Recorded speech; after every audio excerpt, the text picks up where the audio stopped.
Hello, I'm Andrew, I'm Paul. Hello, I'm Vicky. and this is Paul and Andrew watch all of Hellraiser with Vicky. And tonight we will be watching the 2018 film Hellraiser Judgment, which I'm sure will be very judgmental. Hey to the comment section. For those who haven't seen this before, this is a bring your own copy watch along party. So if you've just joined us, you have about 20 minutes or so of us talking before the film starts to get your copy of Hellraiser 10 Judgment set up and ready to play when we do the countdown. And then we'll all watch and suffer together with loads of comments from the comment section to say Yes. how absolutely fascinating this film might be. And we might even get some comments on the YouTube channel because someone's actually been going through and watching all of them on the YouTube channel. So that's nice. If Interesting. you're watching, And they've I'm been so leaving sorry. comments. Oh no, they're enjoying our analysis of them. I don't think they're enjoying films.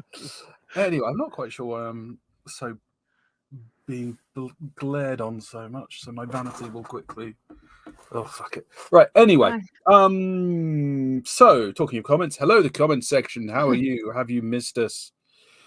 Have we been? Has it been 6 weeks? I don't know. It's been. I think it has.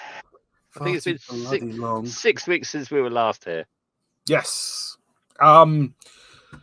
So, what have you been up to since then? Let's not do everything we've watched because that No. Everything we watched over the last 6 weeks. We're going to start with Vicky. Vicky, what have you been watching over the last 6 weeks? I've been watching a variety of things. I've been watching the Disney Haunted Mansion, sort of the remake version with Danny DeVito, which was awesome, and then the original version with the other chap. Yeah, that's him. Yeah. Which was pretty bad. Watched Avanti ahead of my trip to Italy. The Good Omens radio play I've listened to, not watched. I have been rewatching some of X-Files, which I really enjoy, and lots of true crime documentaries, which has now made me very suspicious about my husband. I would like to say the Muppets have got a Haunted Mansion movie, which is not completely related to the Disney Haunted Mansion, but it's rather good. Yeah, and so we watched the 2023 one from Disney, and yeah, I really enjoyed that. And Only Murders in the Building. And what? Only Murderers in the Building. I've heard a lot of good about that, but I haven't. Yeah, we've just started watching that. I think we're about 3 episodes in. So. And what have you been watching, Andy? I have watched way more Amityville than is healthy for a single person to do. Hence why this time I'm in the hell of that lot. But although we have now raised £1,336, excluding gift aid, as I managed to sell off the DVDs on eBay today.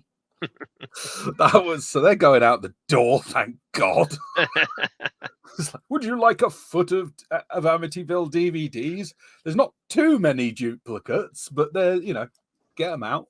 So that'll save some space. I've also most recently been watching the Fall of the House of Usher, which I think is fantastic. It's not a direct redo of the story by Edgar Allan Poe, but it's I think it's what Edgar Allan Poe would be writing were he around today. There's a lot of it which takes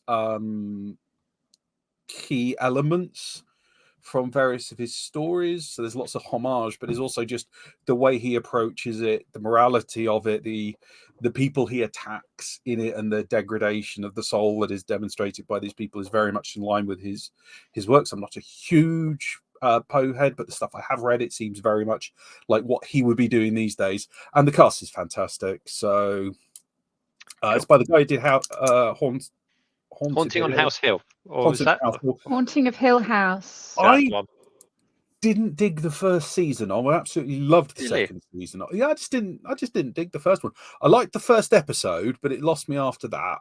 Oh, I really enjoyed that first one. I loved it. Yeah, sometimes stuff zigs, sometimes stuff zags. I wouldn't say I disliked that season, because I then watched the second season and I thought that was really good. I just didn't like that one. I don't know why. Just didn't grab me. Sometimes that happens. I was a little annoyed because everyone else who watched it seemed to have a great time, but I was just like, don't like it. But yeah, I would thoroughly encourage For the House of Usher. And frankly, if someone can, do 3 series and I like 2 of them, they've got to be doing something right. Yeah. Oh, by the way, your donator bot is still active, so it's still time to donate. I will learn how to turn that off at some point. Yes. Apologies to the comment section. I don't think throwing cash at it turns off, but one day I will be rid of this stupid bloody thing. So what about you, Paul? So I finished off season 2 of Good Omens. Of course, as we were going on holiday to that region of Italy, we've watched Avanti together. And then I haven't actually watched that much since we came back from holiday. I've binge watched all of Futurama. Of course, obviously watched more Amityville's than I planned to with you. And yesterday we watched Totally Killer. Oh, yeah. Forgot about that one. That was kind of cool. Yeah, it was one of those sort of really on the nose. You can see where it's all going a mile off, pretty much. It's basically a time travel. Kid goes back in time to save her mum from a serial killer, kind of thing. And it's just like there's a scene where her friend walks in and goes, "Hi, I'm working on a time machine for the science fair project," and you're like, "Okay, so we're going to go down that route, are we?" Sorry. Good Omens. I was moved by Good Omens season 2. I thought, as predicted, I said they needed to move on and build on what they'd done, or it was going to flounder, and they did. So that was very nice. And I think it's setting up for quite a nice season 3. I hope they don't go beyond season 3. Just because, for me, Good Omens season 2 meandered too much. I've sort of struggled with some of the Neil Gaiman stuff, that it just sort of ambles through a story. It takes a really long time to tell what I think could be much more concise and interesting. It could be, but with Gaiman and with Pratchett works, the journey's half. I mean, Pratchett could have been a lot shorter as well. But it's the journey. Pratchett fills it with more humorous journey, whereas Gaiman does a lot of world building, which can be nice, but sometimes is a bit much. He's very good at creating worlds, but I think he's lost Pratchett's magic, I think. But then I'm afraid I never warmed up to the TV series. I never. No, I think it was always gonna suffer from Pratchett's absence. And I refuse to say which one is better. I just think when you've got 2 writers that are that good and that they work very well together, work that together in concert. If you remove one, you're going to suffer always. It's not going to be as good, because you can't bottle lightning. Anyway. I don't know. I just think Mark Heap and Peter Serafinowicz did an absolutely fantastic job, and I just can't look past them now. The zombie episode I was not expecting that much. I wasn't expecting that much, frankly. Anyway, moving on. Vicky. Yes. I know, I have to talk. Yeah. Yes, I do. I absolutely have script. Everybody, just to let you know, my script right here. No, my script right here, everybody, just so you're aware, it says insert your own bit of banter here. So I get to talk about whatever I feel like it. So I'm going to go on actually about a very old film called Avanti, which my husband and I have mentioned a couple of times, which I would recommend, even though it was made in the 1970s. Everybody should watch, because it's an amazingly sweet and very funny film. However, going to the area to which it was made was amazing. However, you have to be absolutely suicidal to go anywhere near the roads. Because they are out to kill you. It's not paranoia. They literally will kill you. If you're driving on the roads, pray to whatever God you feel fit. But yeah, Avanti is beautiful, so I think you all should watch that. Fair enough. Cool. I'm not going to jump. I mean, 1970s. I'm like, I encourage people to watch movies from the 1910s and the 1920s. So, if you want to do that modern 70s stuff, then go for it. Yeah, no, that's fine. It's just a really sweet, quirky, off the wall kind of film that it just, it kind of hits you in rather different directions. So But now, and I think we're going over to my wonderful husband's exciting statistics. Thank you for queuing that up. As soon as you add it to the screen, I'm going to add it to. Or do you want everyone to see your background? Oh, I'll just stick the background. Who cares? All right. Right, there you go. There's my background. Well done. Right. While I'm queuing the rest of this up, I don't know if we've mentioned this at all yet, but Vicky and I have been on holiday recently. Really? Yeah. Here we go. Didn't leave an awful lot of time for statistics, but it did give us the opportunity to visit locations where one of Vicky's favourite movies was filmed. So hello. In all fairness, guys, I didn't know this was coming, so here you go. It's a bit of shock there. I had no idea either. Oh. So there we go. Hello and welcome to Paul's exciting world of Avanti statistics. I'm quite nervous. Yeah, so we went off to the southern half of Italy and we visited the Bay of Naples. We were there on the south bit of that, which is in Sorrento. But the film is actually set on the island of Ischia, which you can see slightly off to the left there. It's about 31 miles away. So yeah, we stayed in Sorrento. We got a ferry over to go see Ischia, so we got to see the bits that were filmed in Sorrento, and we got to see the bits that were filmed in Ischia as well, which is really nice. And that got me wondering how far movies were made from the place that they're set. So welcome to Paul's exciting world of Hellraiser statistics. Hey! Woo! Where 5 of the films were made in the same place that they were set in. So the original Hellraiser was set and made in London.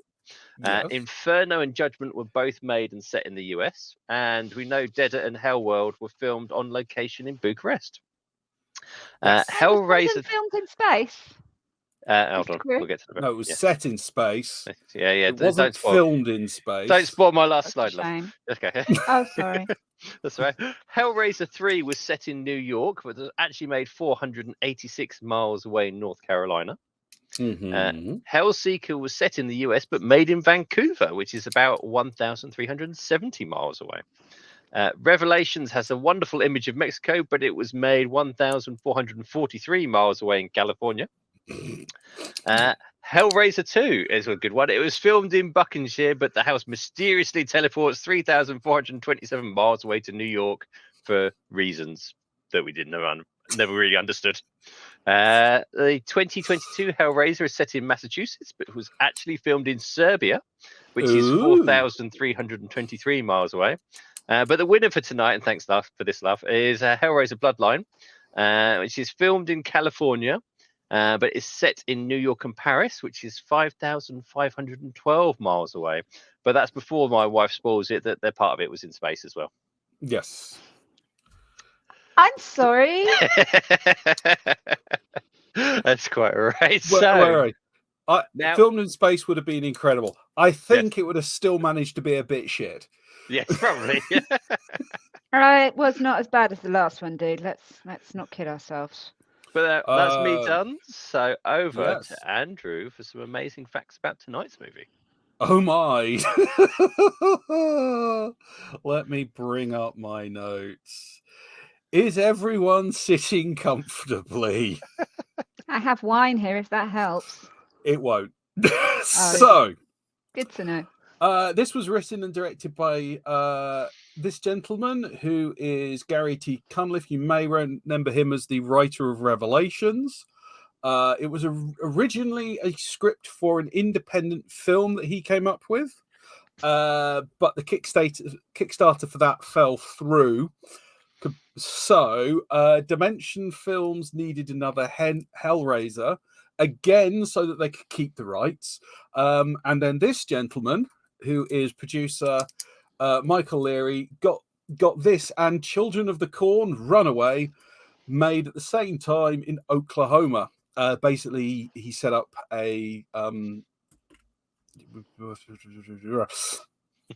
it was just get the whole crew there, get the operation there, go to Oklahoma. I have no idea why they picked Oklahoma. It was probably a tax dodge of some description. So Gary turned it into a Hellraiser very quickly. They did actually have a script ready, which was called Hellraiser Enter Darkness. Okay. But the producers liked this more. So, my God. Anyway,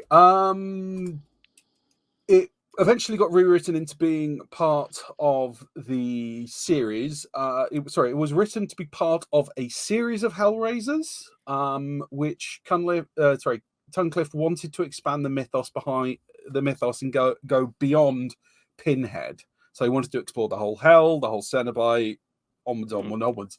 So, for example, the makeup of the Auditor was originally a concept pitch for a reimagined Pinhead look, and the cosmetics that they had drafted up, they got shown. So part of the reason he got in was because the cosmetics was shown to the studio when Hellraiser was originally optioning a full reboot, which this wasn't.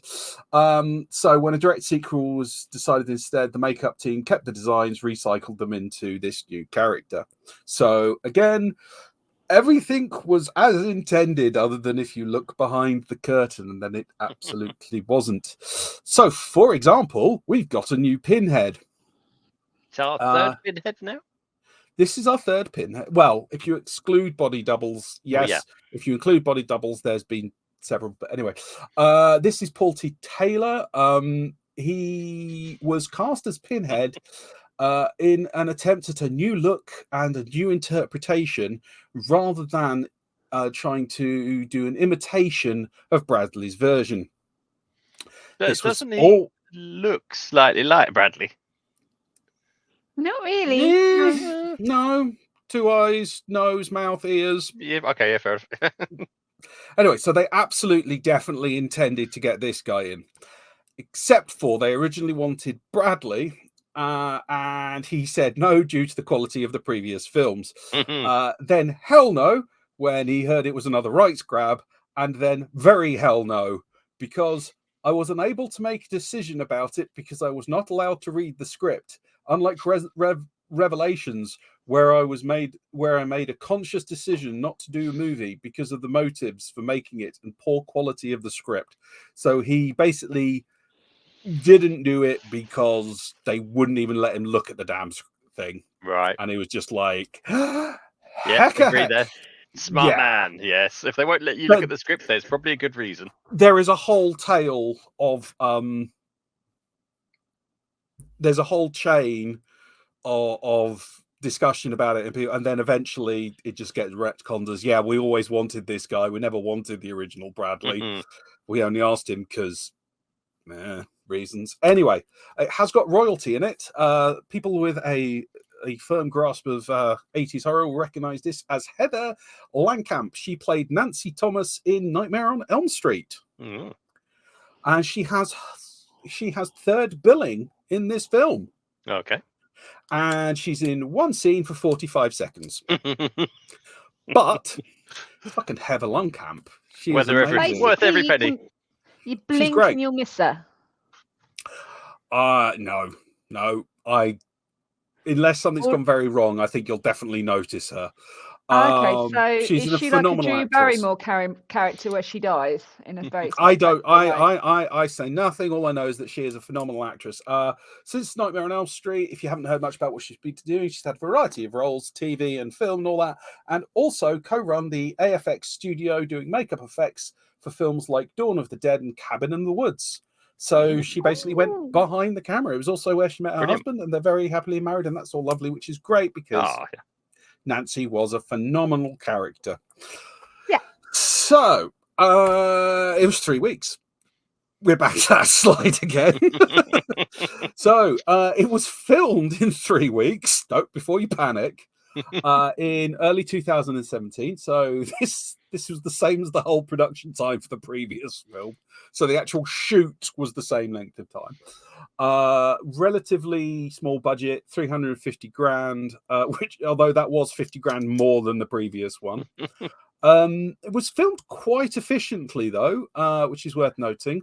They managed to do 30 setups a day, but they never went over 13 hours of work a day. Yeah. So the guy doing it, they had retakes, they had takes. They were just, from everything I've read and from everything everyone said, their director went in knowing what he wanted. He got all the actors briefed up. He gave them a couple of takes, but he didn't give them too many. If he got what he wanted, he moved on. So that, what we see, relatively speaking, is what is what they thought was good work. Mhm. So yeah, they then did 3 weeks editing. So massively done. It then got put on the shelf till 2018. When Dimension Group suddenly needed more cash, as its founder Harvey Weinstein needed some really good lawyers. Really? I wonder what he'd been up to. Yes. Cunliffe stated that the marketing would be kept to a minimum, aside from promotional images and casting news that had been released. And this was apparently a conscious decision. It seems to me that any images or fodder given out in good faith are kind of twisted around, usually to the negative. So the best response really is the film itself. So he wanted a nice, quiet, just get out there, almost like an underground thing. Mhm. Harvey Weinstein is said to have been too embarrassed to promote it. Oh yeah, I'm sure that's what he was embarrassed about at the time. He was too embarrassed to promote it. That's credited with delaying the film's release, because as we all know, Harvey Weinstein is a man of great dignity and integrity. So yeah, he's a piece of shit. Anyway, as for Clive Barker, I have no idea what Clive Barker thinks of this. I have been able to find nothing anywhere about his thoughts, his opinions, Really? anything. Given what happened next, I assume he was shitting himself with laughter, but I cannot vouch for that, because he's never said a thing about it, which is weird. But there you go. Yeah. Anyway, people that did say things about it. Bloody disgusting. The most authentic Hellraiser since Bloodline, but also solely for Hellraiser apologists. Forbes described it as the best attempt since the early, more Barker-infused theatrical films to deliver a coherent cosmology. So that's interesting. The Guardian, Judgment is less about desires than straight up misogyny and gory, gross out money shots. So yes, I'm imagining it's going that was when the Guardian was like not a bunch of screaming loony turfs. So this could be oof. Yes, I think oof, it's quite apt. Yeah. We've got this covered.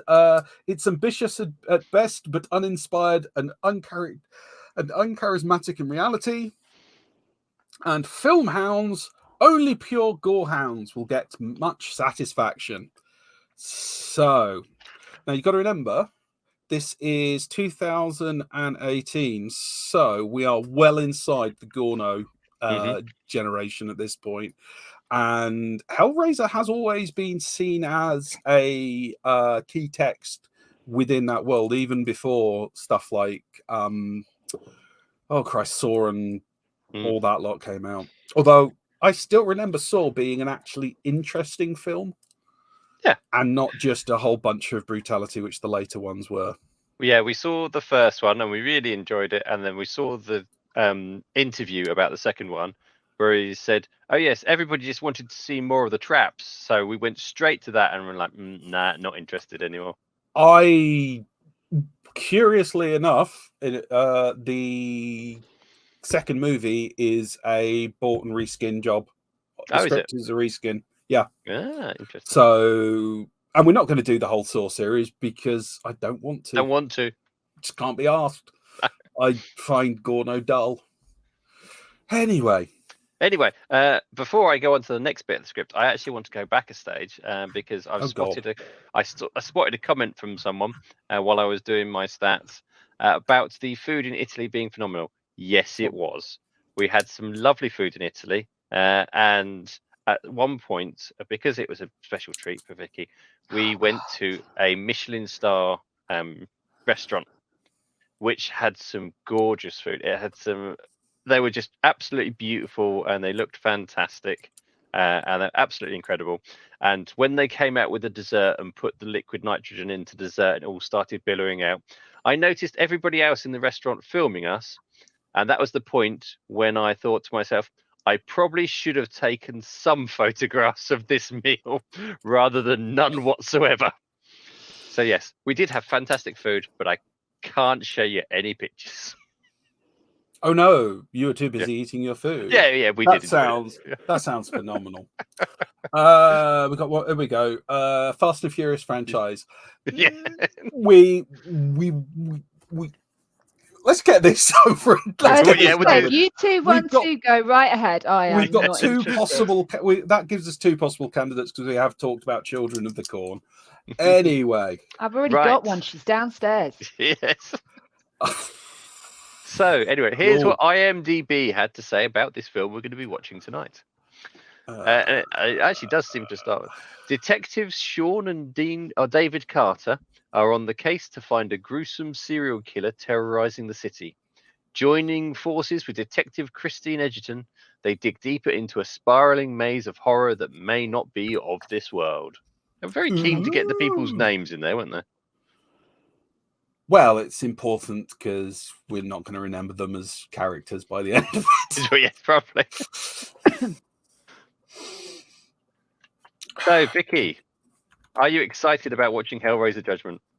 I'd really be excited if they found out the serial killer's name was Bob. That would make me laugh. Okay. To be honest, that description sounds like several of the others. Yeah. So, am I excited, or am I just going to be watching something that has potentially just a normal film that's just stuck a Cenobite in it? It definitely strikes me as being reminiscent of Hellseeker and Deader. Yeah. And they were both pants. Yeah. Where are they on the whole? Third time's a charm. Okay. Yes. Obviously. Let's see if Bob survives. Okay. So, Vicky, are you ready to count us in? And I can count you in. So, has countdown, please. 3, 2, 1, go. Ooh, the Dimension film thingy. Ooh. It's probably the most professional part of this film that we're going to see. I don't know. That's quite nice.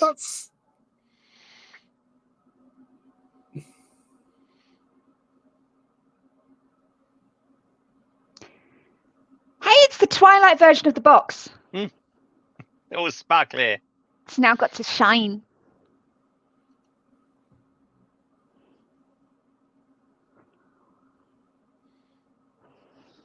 Yeah, straight in there with the box. Straight in there with Pinhead. Yeah.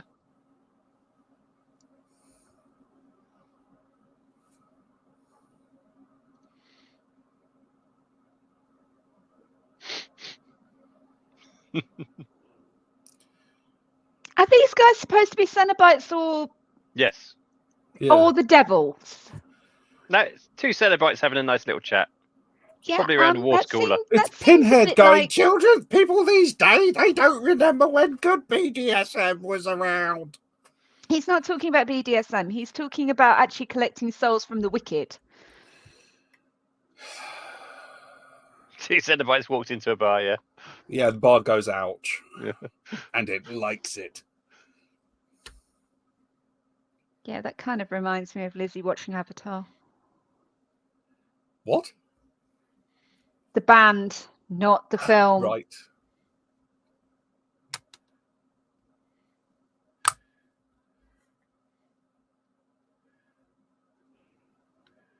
Don't do There's it. no way. Hey, that looks like the thing from Michael Jackson's Thriller. Really?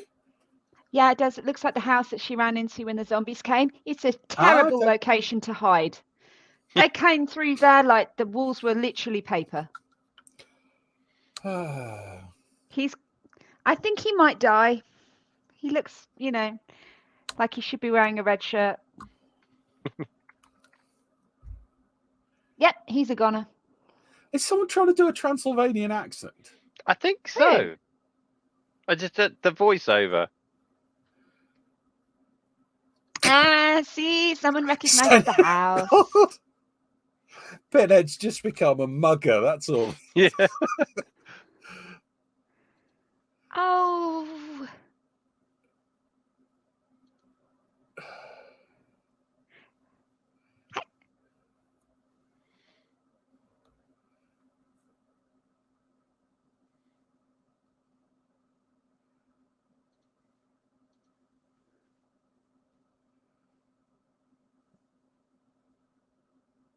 Paul, you know the Peter Serafinowicz thing in Good Omens?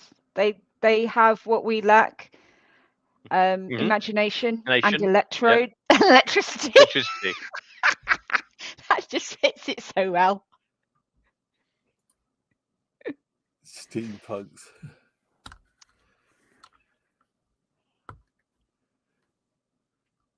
Oh, it's Van Helsing from He is Dracula. a man wearing a mask that cannot move his lips properly. Oh I yeah, know he's looking pretty cool familiar. shades, but you can get them off Amazon for about 15 quid because you bought me a pair of them. Yeah. Before I stopped being able to wear contact lenses.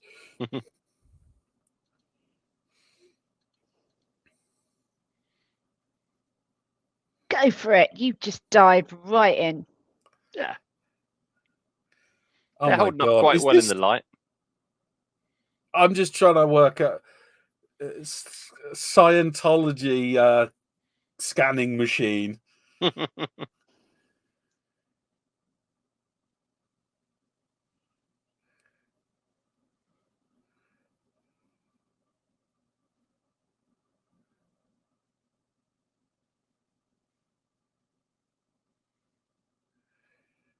trying to save pain?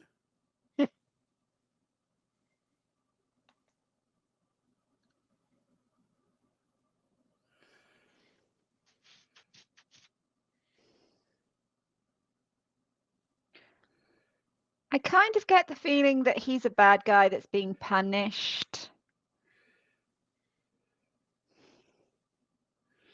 But can I just say, isn't the Cenobite supposed to punish people and they're liking it, not people who are going to be upset? Yeah.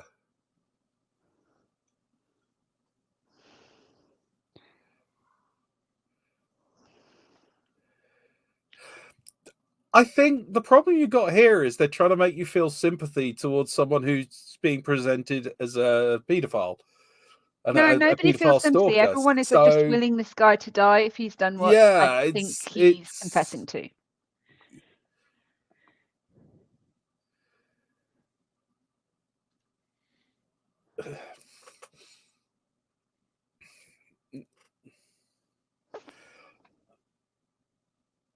What? This is all a bit of a, Hellraiser, red tape. It does look like a bureaucratic They watch film. The Office and go,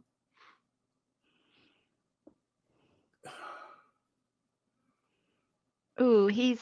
Well, there's a Lamont configuration on the side, which is...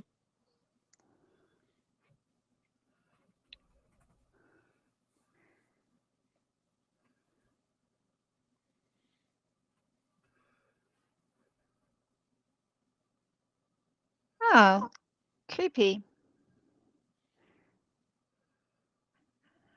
Oh, I'm not quite Ew. sure why they put the Mexico filter on this, but No.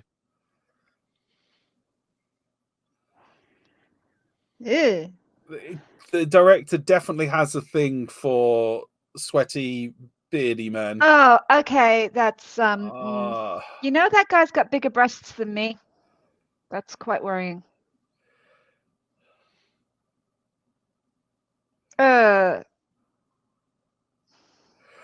Okay, well, they're doing something new, so They are doing something new.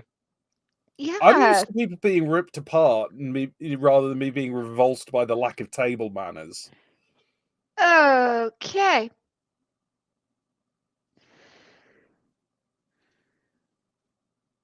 Oh my god. Denethor eating those grapes, yeah.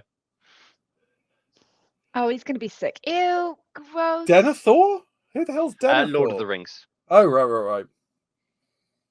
Oh.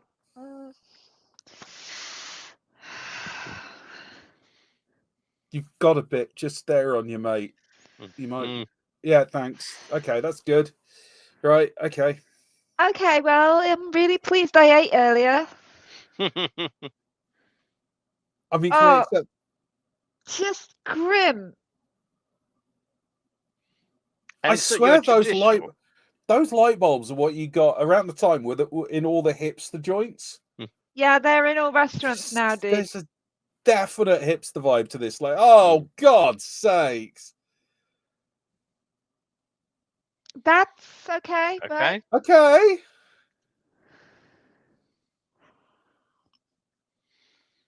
Yeah. Lots of icky fluids.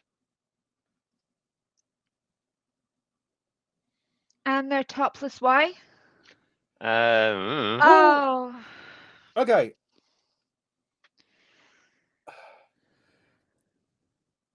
They're topless, but they've got their undies on. I'm not saying I want full nudity in this situation, but it would make more sense. Yeah. For either them to be not nude or nude, not let's show some tits. And I was wondering if they're going to turn around and they only have one eye between them. I thought there was going to be like a Sino evil, like if one of them had their ears ripped off. Yeah, that would have been cool. Yeah. So evil, but that wasn't the case. It was just. Thankfully, we didn't watch them eating the sick, so that's good. Okay, another topless woman. Come on. Yeah. She's fully naked, but that's different because she's obese, so that's obvious.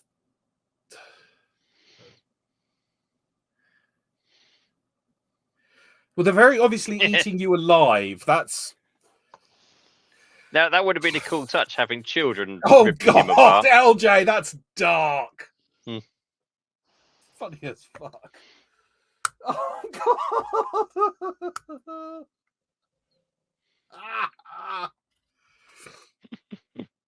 God.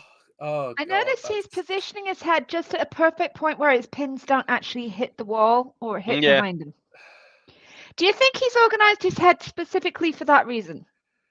Oh, LJ is. Doll reference there. Okay.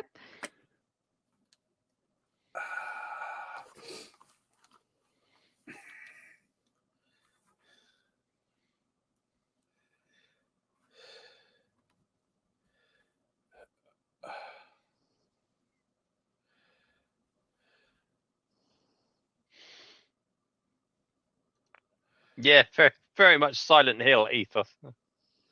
Is this a music video that got out of hand?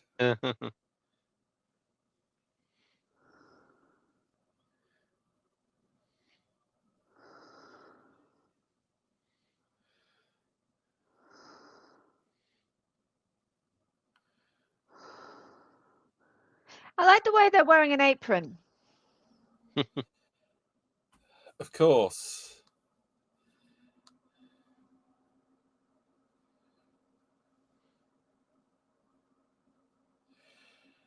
I mean, it's got the ceremony and the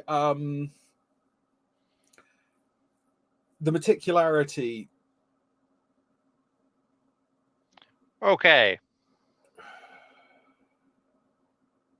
Okay, like,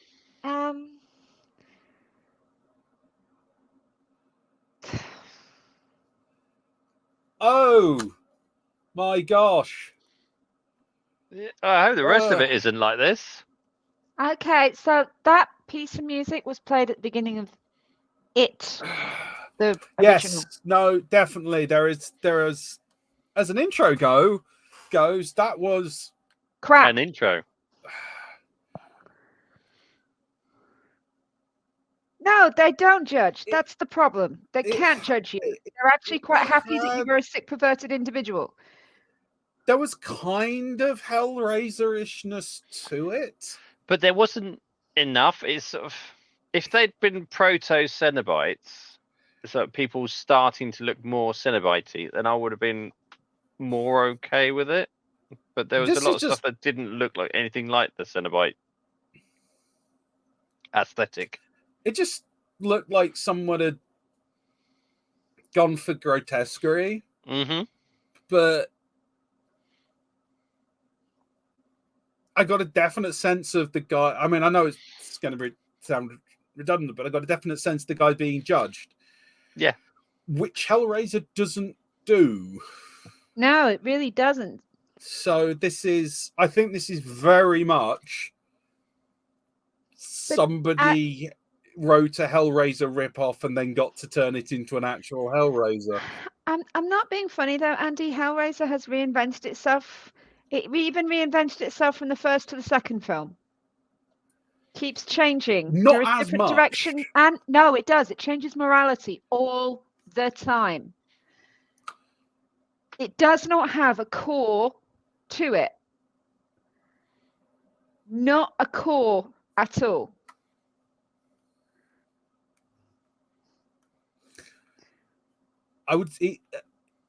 I agree that it does change morality, and that is something that we have spotted a lot of times. We have mentioned on a lot of times, but this seems like a way. It's always been near to, or had paid some kind of homage to that. But that whole sequence was just so far away. It felt very different. Well, don't forget the really bad one where, they were kind of tempting the guy to kill the woman that he just slept with because, what the hey. And then the guy was easily corruptible. So it's not that far. No, hang on. No, which one? There. That was, do you mean Hellseeker? I don't remember. It was when the nightclub owner, the one who couldn't actually make his girlfriend enjoy sex, he just kind of grabbed her. It was really bad. And Hellraiser 3. I think. The nightclub. That was Hellraiser 3. That was when the Pinhead got separated into his Cenobite part and his human part. So that was explained as that was basically him as pure lust with no restraint. So this is pretty much not that far a step. No, but it was trying to have that. It was trying to insinuate there was a morality there was at least some kind of pure process, some reasoning behind it all. I don't know. I just think it's. I disagree. Most of them don't have any morality.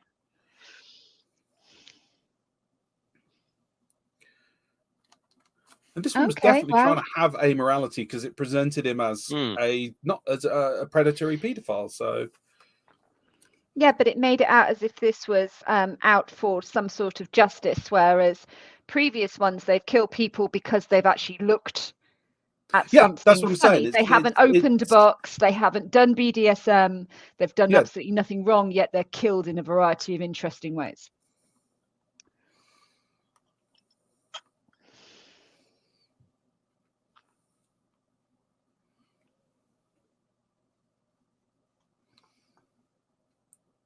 Okay. Awkward conversation, insert here.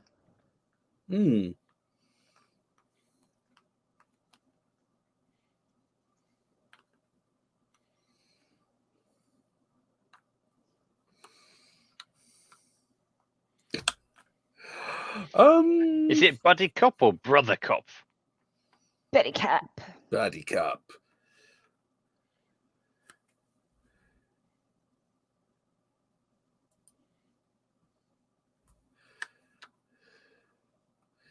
Well, they have the chemistry of a brick. Mm-hmm.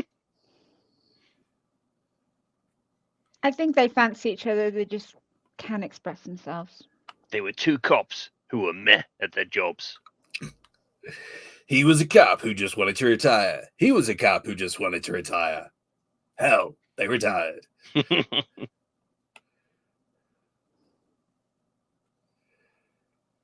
No, fair call there. I'll pop it up. That is definitely what they're going for. What's that from? No, one of them's supposed to represent, like the. Oh, right, I'm with you. Yeah. I am a jealous. Which man. Hellraiser is this? 10. 10. Oh.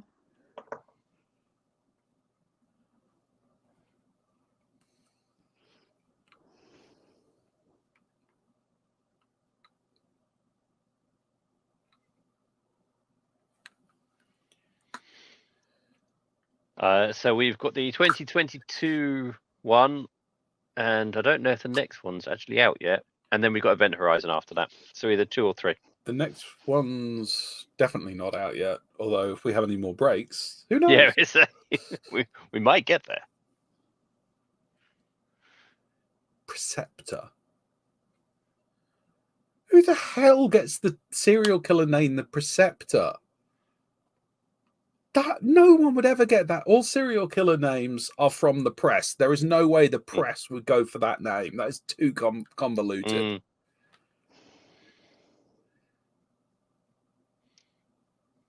Expensive underwear. Maybe you'll see it one day.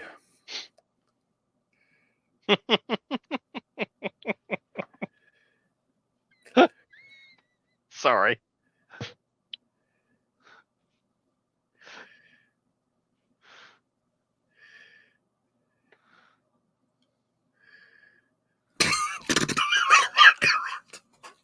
Okay.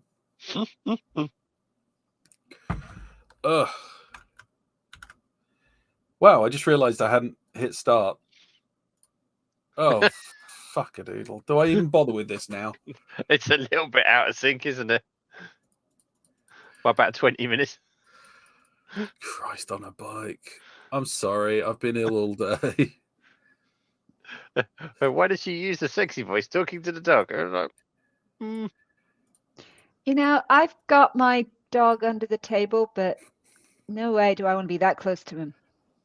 I honestly, that was quite Creepy and genius. That was pretty solid a gag. At least they've got innovation happening. oh yeah.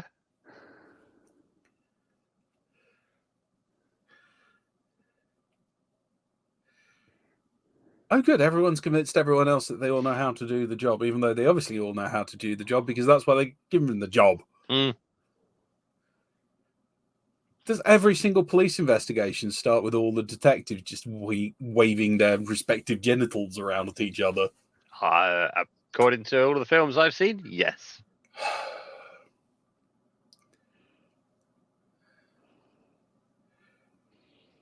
Okay, so we've got the street guy, the Harvard guy, and the woman, because her distinctive investigation bent is woman. Yeah. I wonder if that'll come up in unnecessarily gruesome ways. I mean, you got to admit, putting a dog inside. I just want to know why the dog wasn't making noise beforehand. Oh, just the dog going to know its birth by cesarean. Brilliant.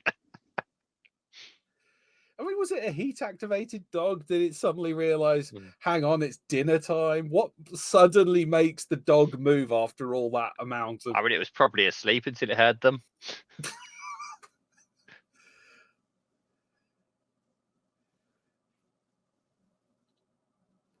Oh, it's a tough marriage. Don't worry, you're a cop. Just shoot her. You'll get away with it.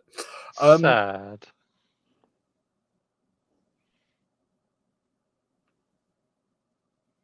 Well, that window's bollocksed.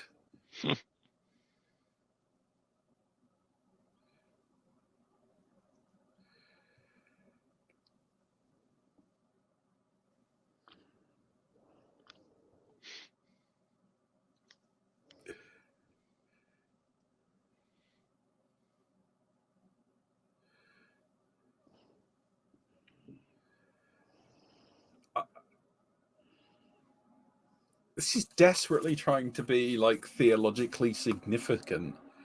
This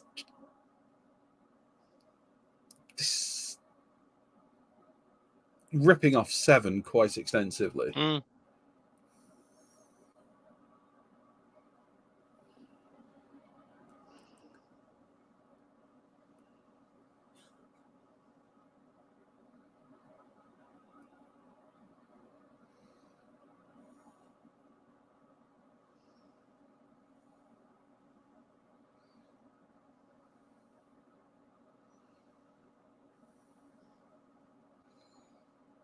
Jesus.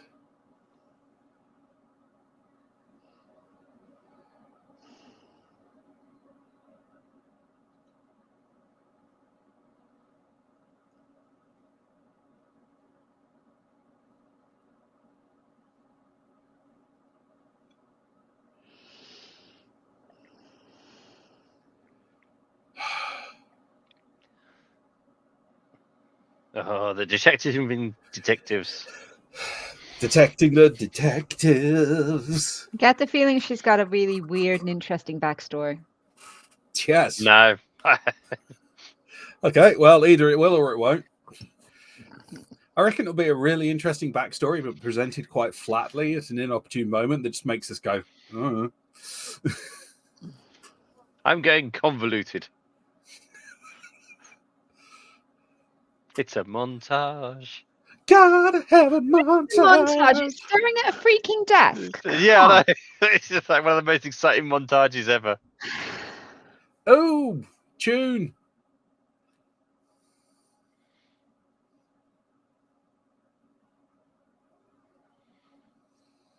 Okay, that's not grim at all. No, not at all.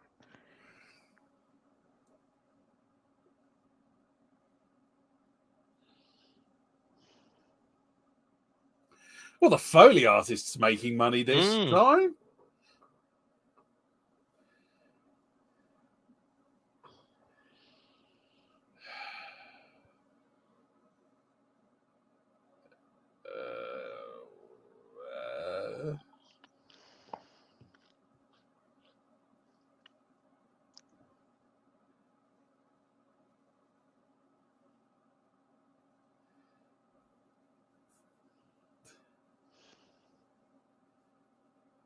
What?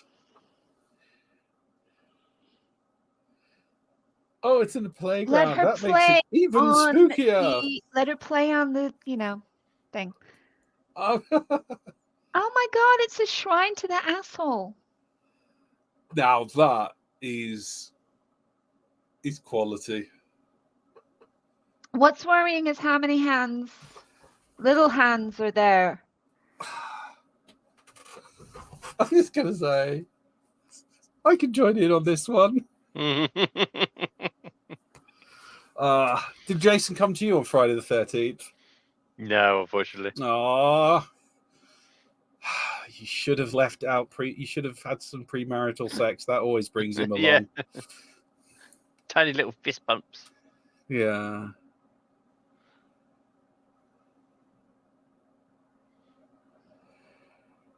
So this guy's homicidal and literalist. Great.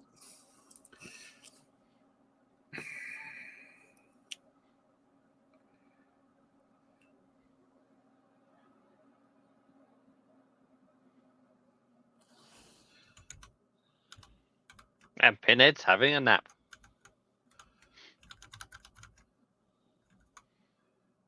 I'm just trying to get a sense of well, I'm also trying to get a sense of what just went bing at me. But Ooh, ooh, ooh. It was something random and weird that was behind you.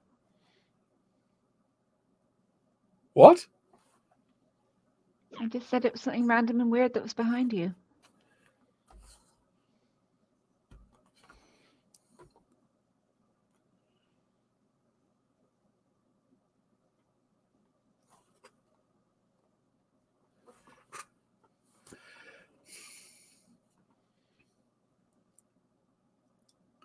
See, it's trying to be nasty, but it went in so hard at the start. Mm. I can't. And it's tried to be graphic, but it didn't have the money to really like show the graphic detail. Do you get what I mean? Yeah. It's like we had that evisceration sequence with the gimp in with the blades, but we never saw a decent gag of it going in. It was all from a editing together, and with the cutting of the hands and all that, it's like we didn't see that happening. So it's very much being told something's icky.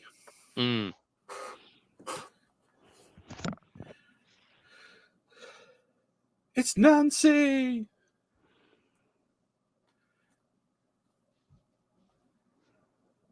And she's gone. Seriously? Those That's were it? remarkable presents, and she was great. And you actually believed it because she is a pro.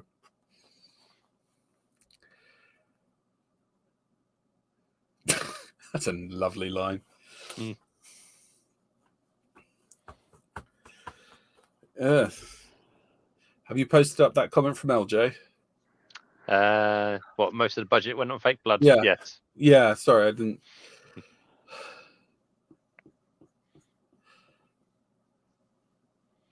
But this is instantly making me think of that guy from the beginning with the typewriter, which would make no sense.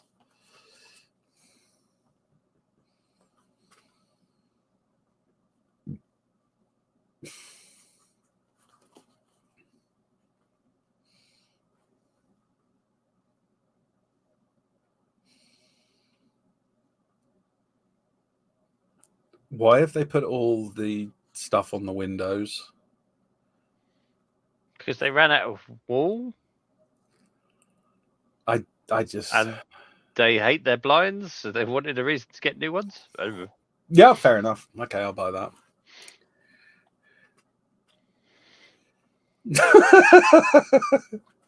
I will accept that answer as well. I'll bring that up. Yeah. There. Okay. Yeah. No, I agree with that one. They're vampire cops. Yes. Because we have the Twilight box. There was, I think it was 80s series about Vampire Cop. That was surprisingly okay. Oh, okay. Oh, just wrong.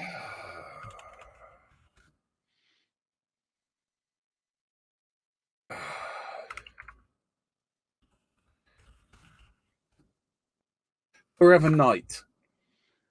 Okay. It was 800-year-old vampire who was a homicide detective on the night shift.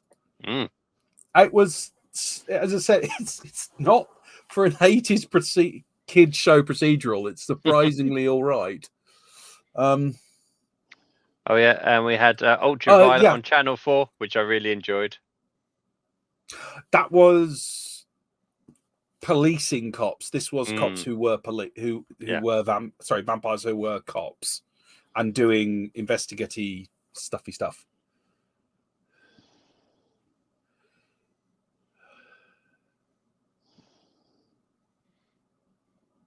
Which one with the news killing people to raise Pinhead? Oh, Deader. Oh yeah. Yes.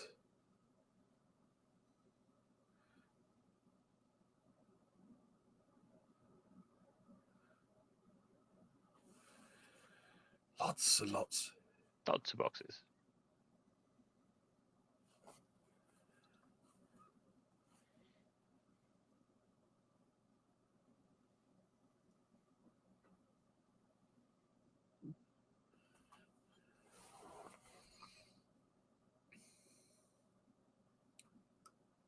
What? They're interrogating each other. Lamont configurations.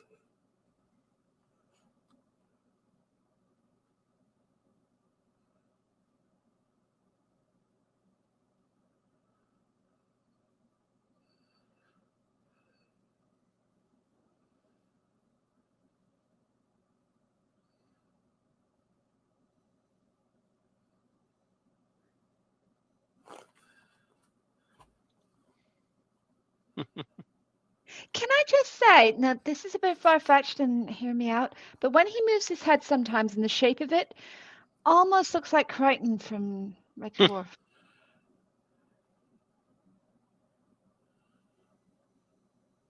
Yes. I can see that now. And Which again, means I can't really take him that seriously. They're trying to link it back to the original. That was the point I was trying to make earlier, but the plot kept on getting in the way of it.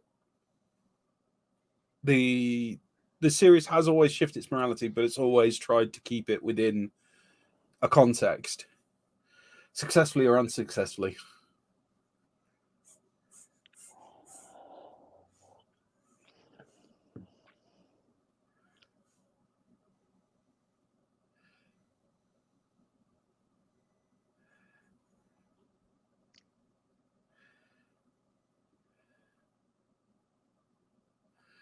Oh, wow, a police officer with violent tendencies. What a shock in America.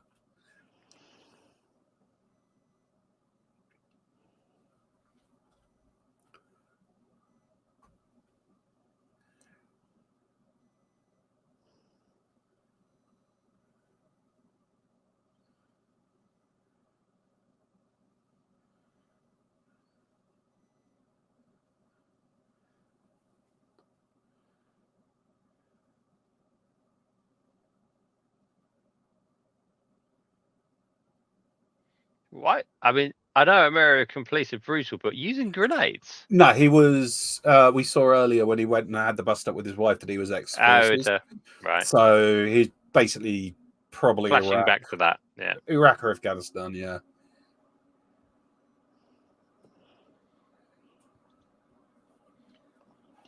I mean, it does feel like that one of the three is not going to survive past the 45-minute mark, doesn't it?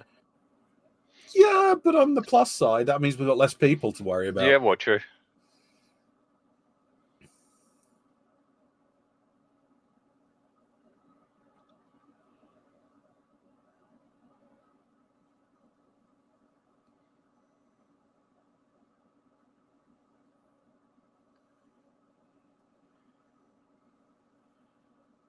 If they actually went for a two-shot rather than the constant back and forth, it might have something to it, but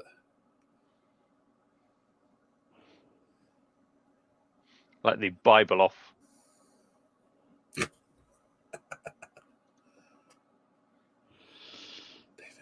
Yes. Well, Poundland, David Harbour.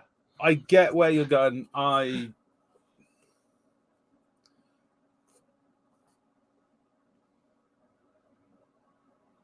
Smooch. Sorry, did we miss a nickname? Oh, no, he used to be Jay in a previous life from Jay and Silent Bob. Smoochy Poochies. Ah, Smoochy Bitches. So this whole thing is an anti-drugs PSA. Okay, I'll buy that. Oh, dear. Oh, God. Ew. Please, no. Not again. So just to be clear, we've been shown the sequence, and now we're having the sequence explained to us. Because someone came up with this amazing idea for what happens to you. Okay. No, I am not watching that a second time. Just no. What I want to know is, why are we constantly comparing him to good actors? I have no idea, but there's not enough wine on this planet to make me want to watch that again. Oh, something different's happening. Oh, he's choking on it. Oh, he's throwing up black ink. Yay! Oh, okay, right.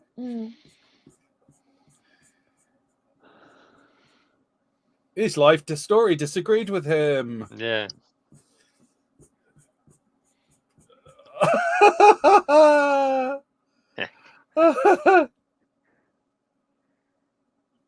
You broke the bad guy. Yes. Cop Man is so evil that things went wrong. Oh.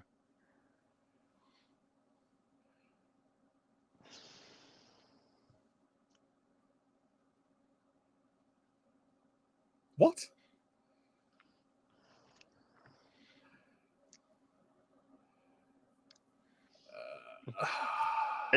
I'm really And he lost thought now. his life as a police officer was hard enough. But then, you know, when you have to deal with that kind of criminal. Hmm. Oh, Loki, that was my foot.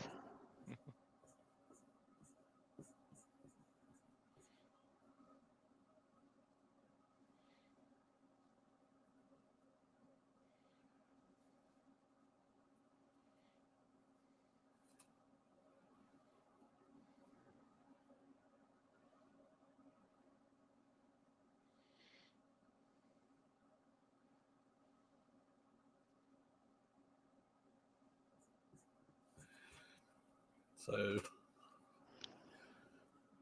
obviously an angel. Well, it'd be interesting if they're revisiting the whole angels to some, demons to others, and we'll see her again later in a different With form. the whole point, yeah, I agree. They could do something interesting. They could do something interesting. Pretty sure they won't. Yeah, probably not. Pretty sure they won't, but they could. But yeah, it's like angels to some, demons to other was the same creatures were supposed to be both. Yeah. Am I to understand that one of those women is walking like she was supposed to be wearing heels? Probably. Yeah, for reasons. And they've lost all their face makeup. Yeah. And if there was a lot of stuff like that on the floor, you'd probably work on tiptoes. But, yeah, true. I wouldn't walk on that floor. Mm. Are they licking him clean? Yes. I mean, some people would pay good money for that, but... No.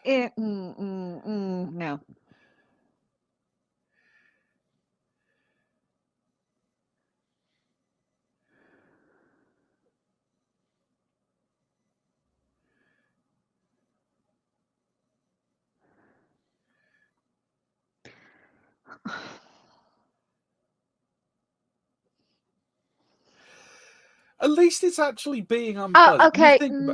Grim. Grim. Are they pouring Totally. shaving cream in his gob? I don't know what they've poured into him, but it's got a horrible looking consistency. Mm. Oh. Hey, when was the last time we were actually revulsed by something on a Hellraiser? I was like probably 2 or 3. When was it? No, was 4. 4. No. It was 2, and that was yeah, no, when the bed scene. the guy was saying, "Get them Yeah. off me, get them off." No. Yeah. Jitterbug's back. Yes. Squelchiest.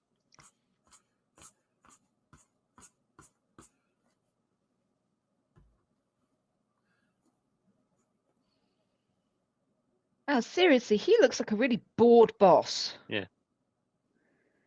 I mean, dear God, he's become a bureaucrat. Yeah. So I used to like my life better before I was a manager.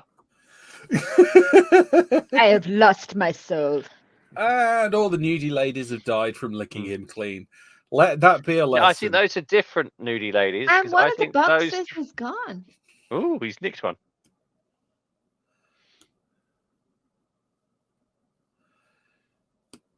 Oh, he's got like some kind of jacket.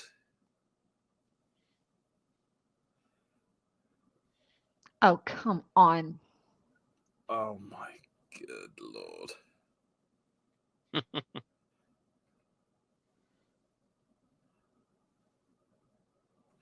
Jafia? Yes, the lady in white. Yeah.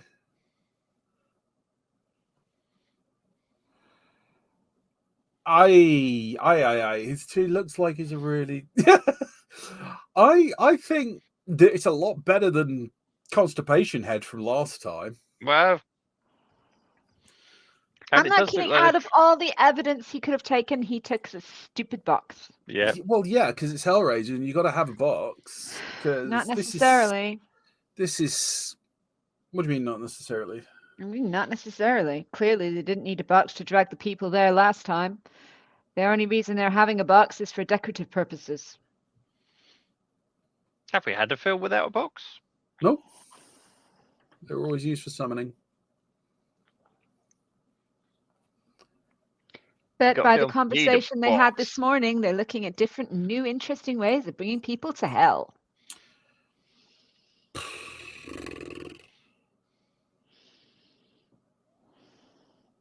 Innovate, I say. Innovate. No, this series will absolutely not innovate. and how dare you suggest it should? It has in every turn. And they were discussing it at the beginning of the film. Yeah, they are trying to do something new. I will grant them that, but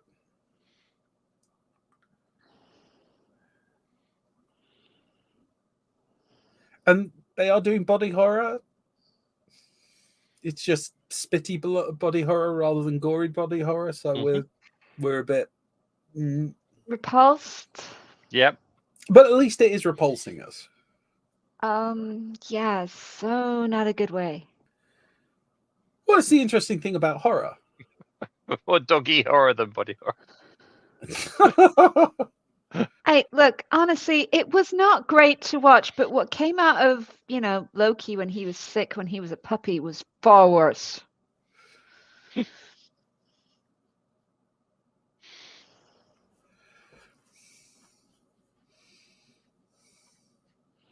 Yeah, because you expected them to stay there and wait for you to come with backup. Of course. All cops expect that. You're too pretty.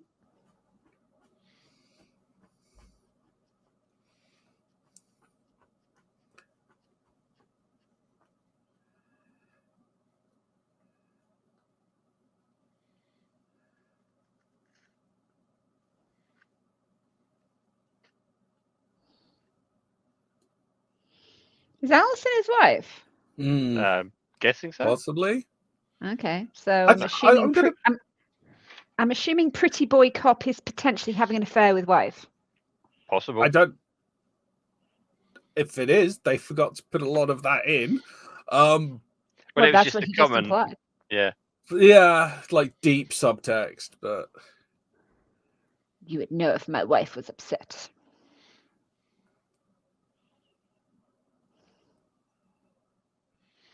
Dude, I hope you had a shower before you went to bed.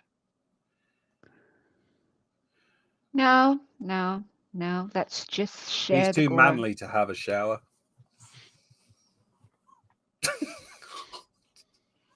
No, I would absolutely. I mean, I have to wash my hands after my cat licks me. So yeah, it's going to be covered in saliva. It's going to be sticking to those bed sheets.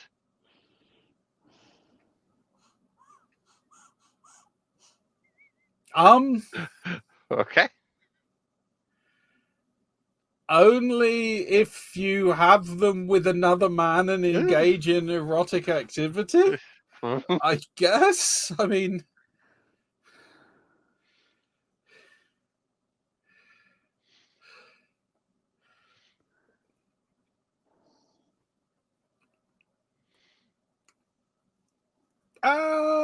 it's chitter.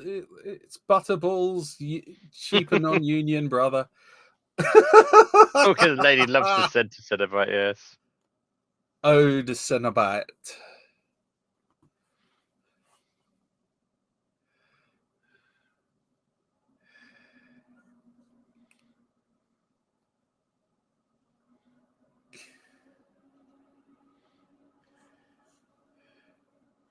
Ah.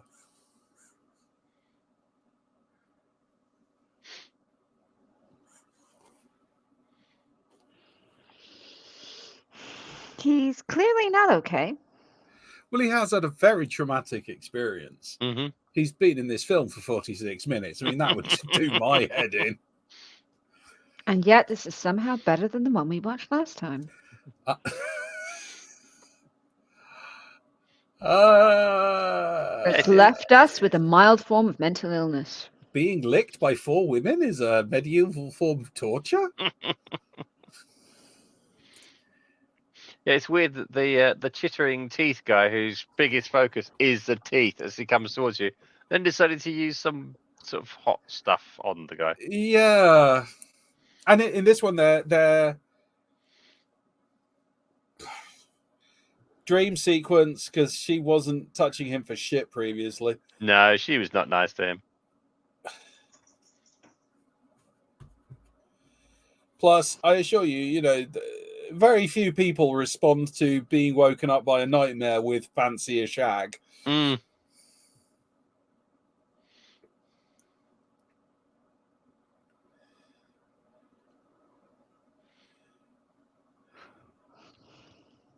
It's the thing, though. It's like, it's very brutal. Whereas previously, the torture sequences have been not sensuous, but sensorial.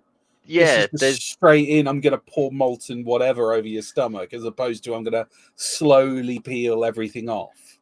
Yeah, there's been an element of you could see how someone might like it. Taking it that step too far, sort of thing. Yeah.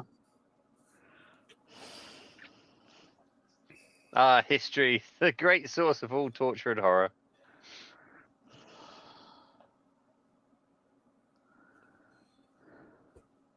Oh, they got their messed up faces back. Mm.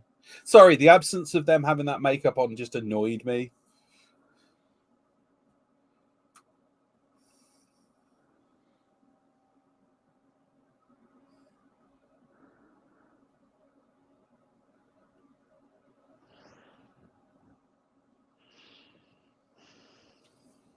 He has no mind. Oh, they are brothers. Oh, I thought that was a gag earlier. No.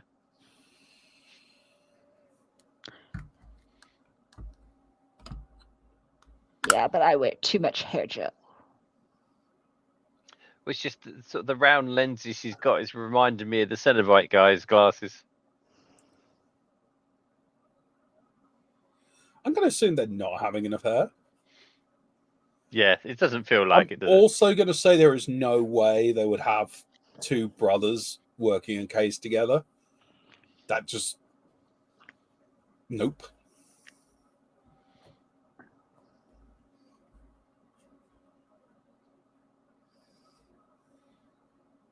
Well, it was still last night, but we'll make exceptions for that. Yeah.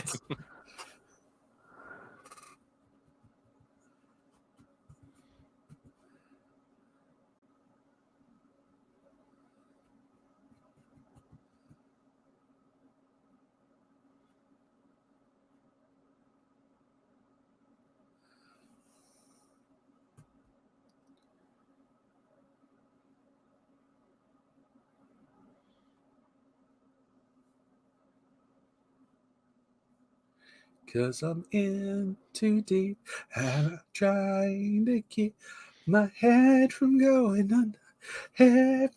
Sorry. We're not watching Mamma Mia. Are they just absolutely determined to not do a 2-shot? Yeah. It is. I mean, close up on individuals means you can cut it more easily. Oh, yeah. No, I know why they're doing it this way. It just removes any... The sense that those 2 people were in the same car at the same time at any point in the process. It's like what I was saying about the thing with the auditor, because we never got that sense of space from the auditor, because you never saw them in the same... It was... We got the sense of a back and forth, but it just carried on and on and on far too much. So I'm fully aware of why they're doing this, and I'm now understanding how they managed to do so many setups a day. But there's not the variety. No.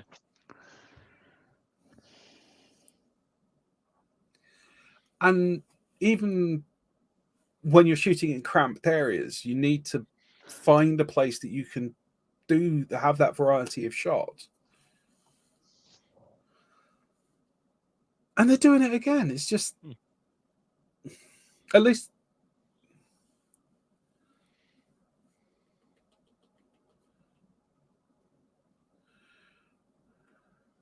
He already did.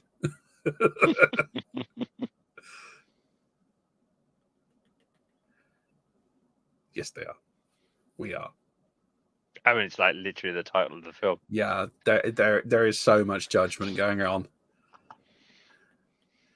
I mean, the Oscars aren't judging you. No award ceremony is judging you, but we are judging you. Stay with us, Vicky. You signed up for this. I know, but I'm knackered. You say that now, but that's I don't know. Oh Christ, we got another half hour of this. Yep, we do.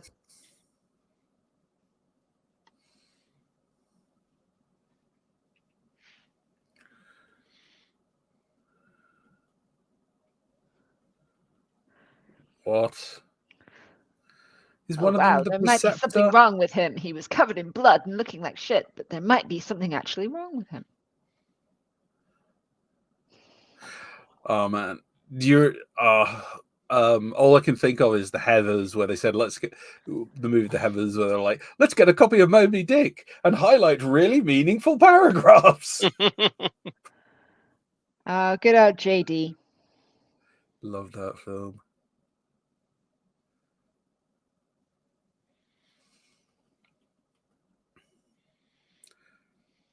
Could they not have afforded a light bulb? No. A single good solid light bulb. No, well, you see, But have atmosphere, actual evidence pinned to a notice board. Dear God.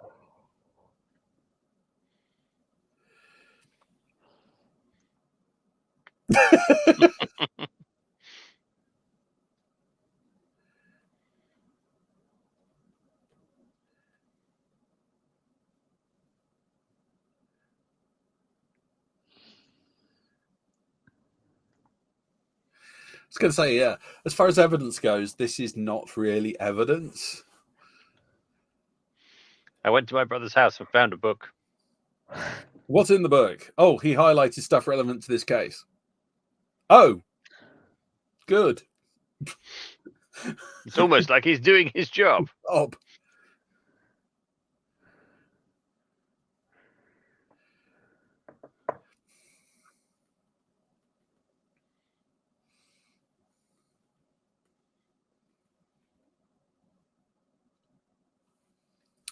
God.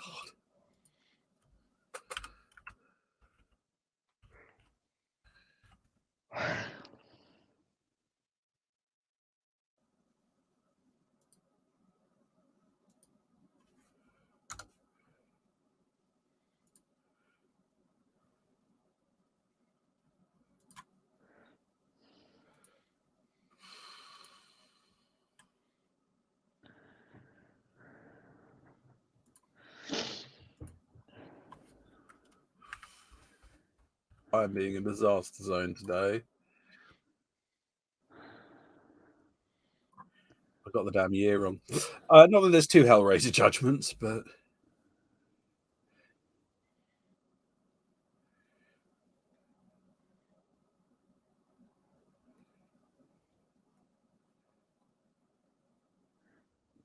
Well, he just showed up and basically ratted his brother out.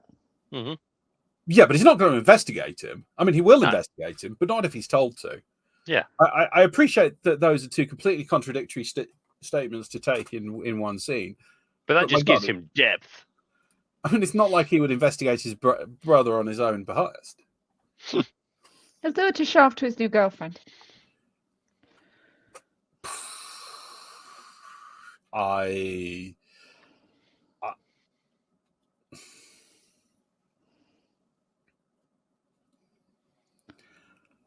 How would he be close to the case? By investigating it. You're too close to the case. Yes, I don't like people running around doing murders. I think it's bad. You're emotionally invested. Yes, it helps me deal with the trauma and all that.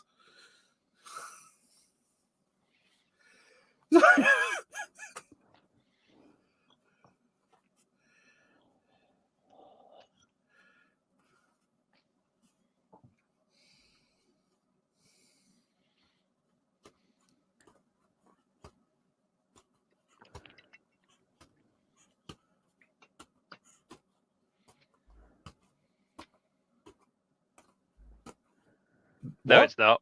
No, it's not.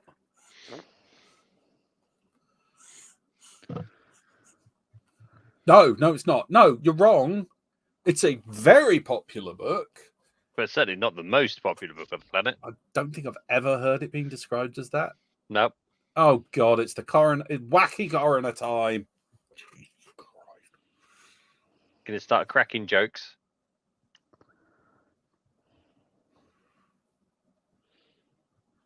Pokey.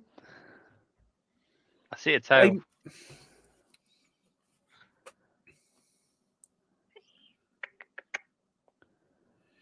How would you fit that down someone's esophagus? It was a damn shame. It was good fun. No, I mean like physically. Yeah. Yes. No.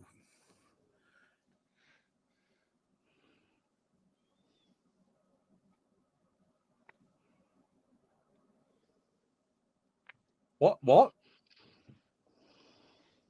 How? I don't even understand what's going on here any longer. So he's pulled the phone out, and somebody had a someone's charger. Esophagus. Yeah, and somebody had a charger that was compatible with an iPhone. Wow! So they charged it up, and somehow managed to get into the phone, and found out she'd been Just someplace stuff. somewhere. But they haven't like pulled anything else out. It's just like, No. oh yeah, we did this one specific thing, but none of the standard useful shit. You know, we didn't check messages or photographs or anything like that. Oh yeah, no. I mean, seriously. How have you been censored? Who? Scarlet Tiger Chili's has been Oh, censored. she probably swore. Yeah, I'm but just that trying to... all older siblings are fucked up got through. So what did you say that's got censored? That's my phone against my throat. That's impressive. Yeah. No. Lucky. No. Lucky. No. I mean, it would be lodged in the... What I'm saying is, you could get it into that area, but it would no longer really be the esophagus. It would have all been rendered. Oh, that's dear what got censored.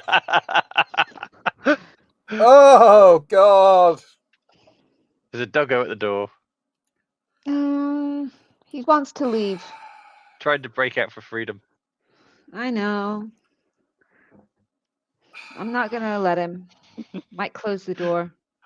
Just amused by his tail flailing around behind your head. I'm going to close the door. You got a bit Yeah, excited you think you're now. escaping. Forget it.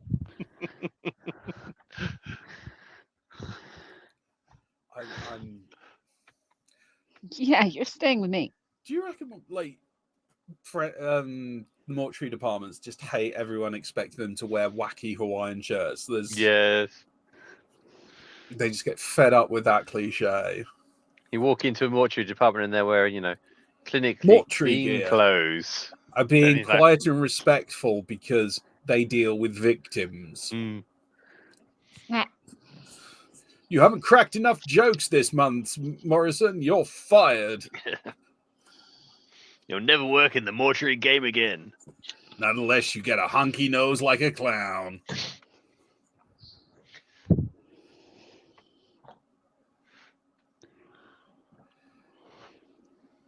And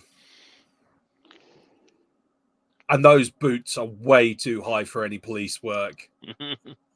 That's dangerously unstable.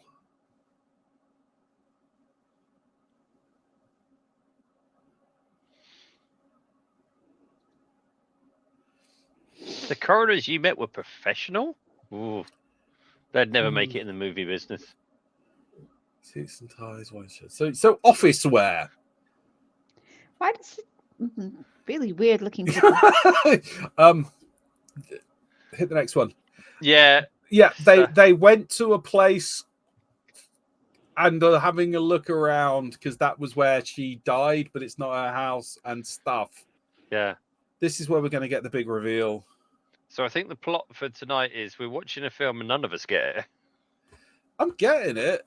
What? They did have an affair. Did I call that earlier when I said I thought he was the preceptor? Told ya. I can't remember. So, well, she's dead. That's a lot of hitting. Although, it begs the question, why didn't he know? What? Yeah. Yeah, all right, whatever.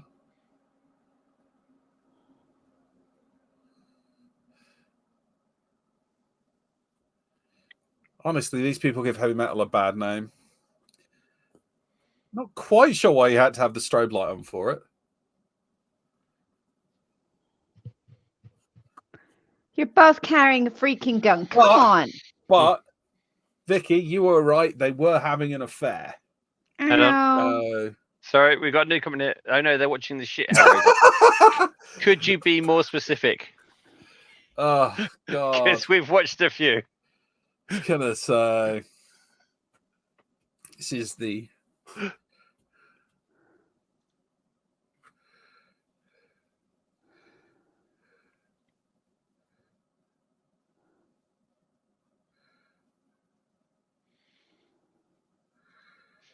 Yeah.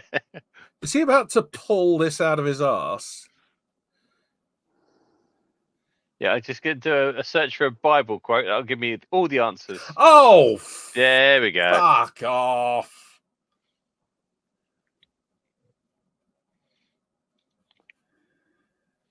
Oh, God.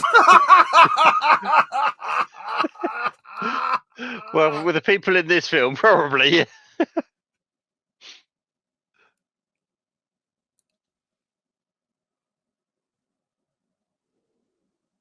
Yes, it's literally his job.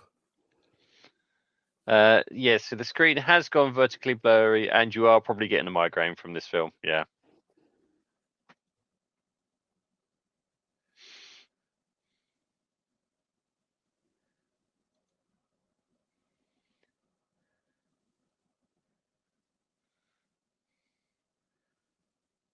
Okay.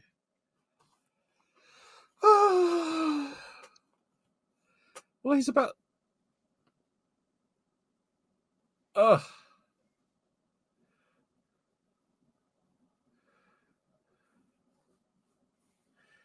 Why are you holding your gun like that? That is such a... He's got it like... I'm trying to think. He's holding it like that. So if he actually pulls the trigger, it's just going to go and knacker his wrist up. Oh no, we're not judged for watching it. We are judging the shit out of this.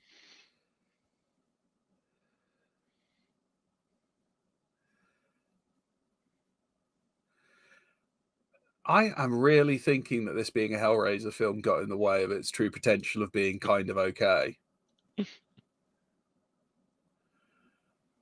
Combined with the... How did they not know somebody took that photograph? Because that would be minorly inconvenient to a plot that's determined to just have stuff go from A to B regardless.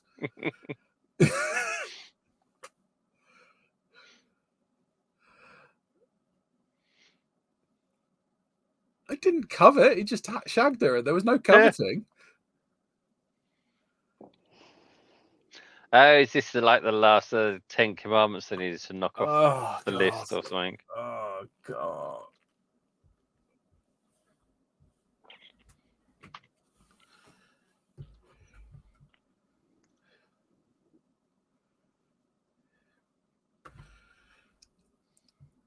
This is the writer really getting some shit out of his system.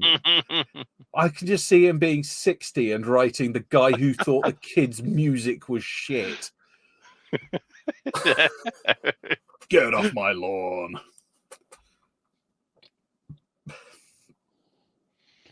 Oh, dude, you know your time is limited.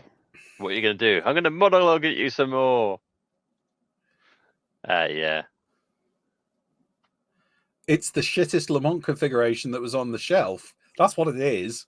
They had some decent ones beforehand, but now they've given him this weird pearlized one. Oh, God. It's so shiny. Oh, the chains are coming. Why have We those have chains no got no clue hooks? any longer.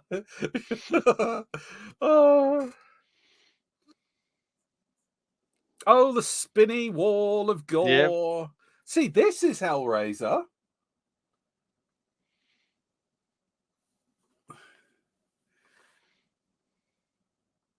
And it's middle management Pinhead. Yeah, how did he know how to open that straight away? Oh god.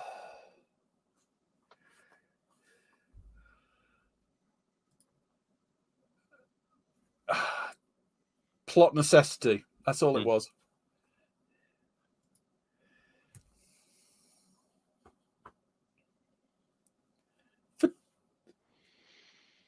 So this is the first time we've got people going face to face, and it's not working for me. No, we've had it before. Have Trying to cut a deal with Pinhead's happened before. No. I mean, in this film, they've done all those single person shots. Got you. But now they've got two people really in each other's face, and it's just not. There's talk about factions, which we have had previously in Bloodlines. Pinhead of account.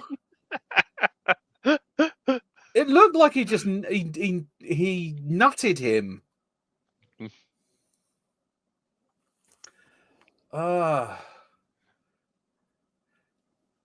I know plenty of people who work in accounts who look just as fed up as Pinhead did earlier. Oh man, this is.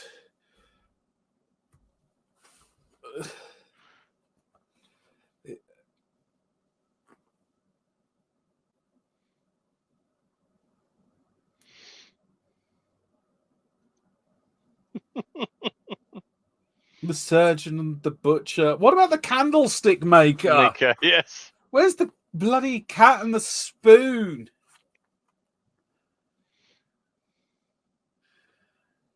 And the walls are opening.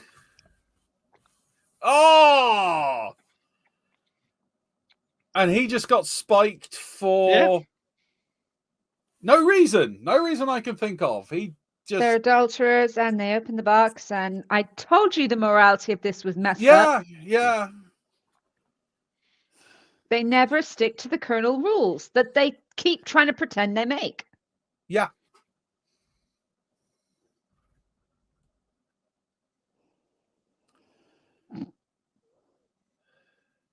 What? Oh, Bint is back.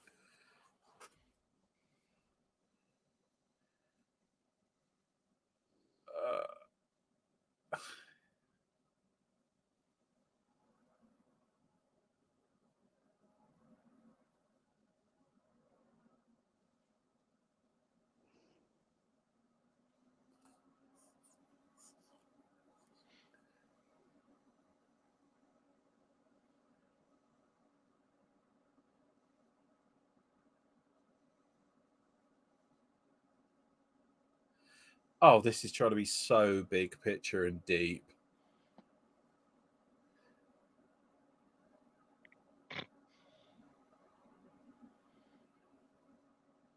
Like you guys care. Oh, God.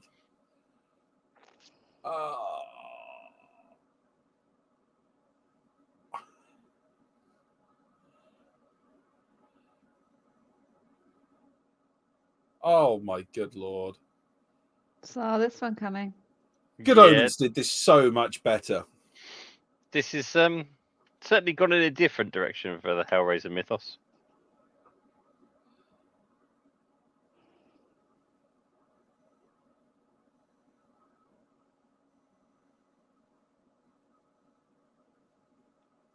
So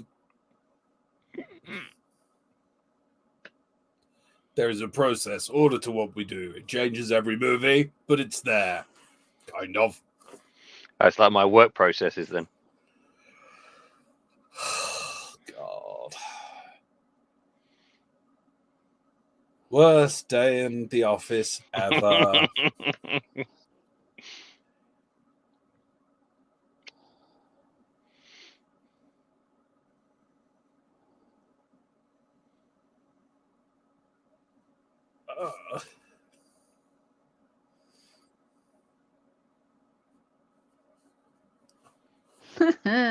Oh, God.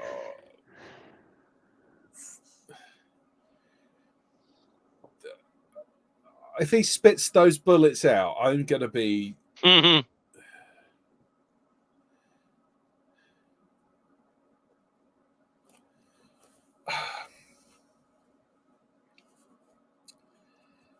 Oh, what? Ah! Shortest serial killer reign ever. They didn't think that one through, did they? Well, So they sent him back for her to shoot him. no, they sent him back to have a reign of terror in the world so that good could rise up against it. So she could shoot. There. I don't care. I don't care. I don't. Yeah, we haven't got long left on this one. We've got like 10 minutes, which is longer than it needs. Yeah, well, we just got 2 more to go, so... Oh. This is not Shakespeare.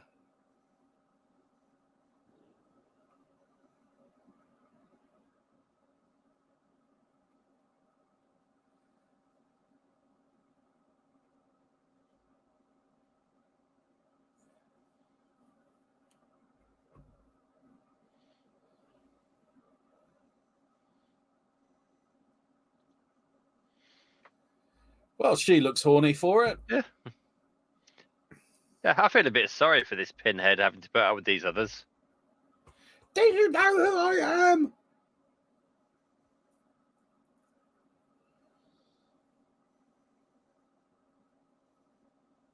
That's nicked off a previous one.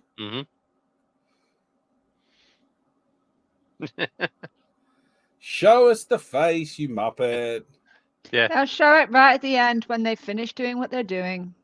Yeah. It's not Shakespeare, it's Shakespeare. They're brilliant. Oh, a crown of thorns.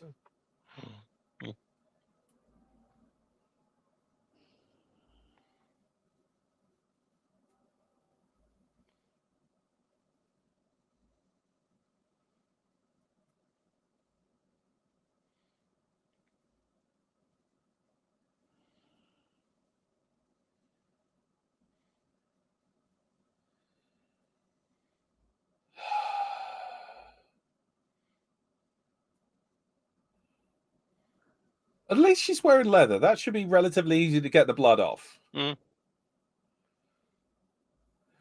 I'm not being funny, but she's kind of, if she's from heaven, she's a warrior already. Oh, sod off! Hey.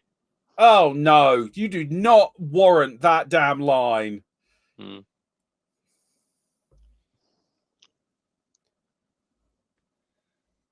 Oh, they did not deserve that. You know what? I sometimes wish I could deal with middle management like that. Yep. She said the thing unconvincingly, badly. Yep.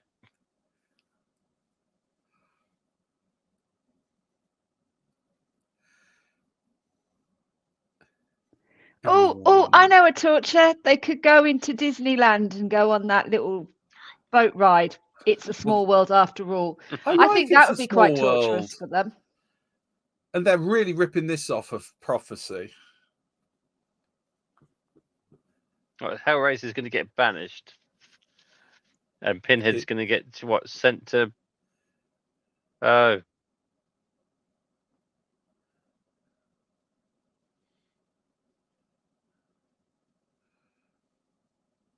Oh, get over Pinhead's it. been unpinheaded. Yeah. He received the judgment all along. Wow. It's done. Oh, God, that was...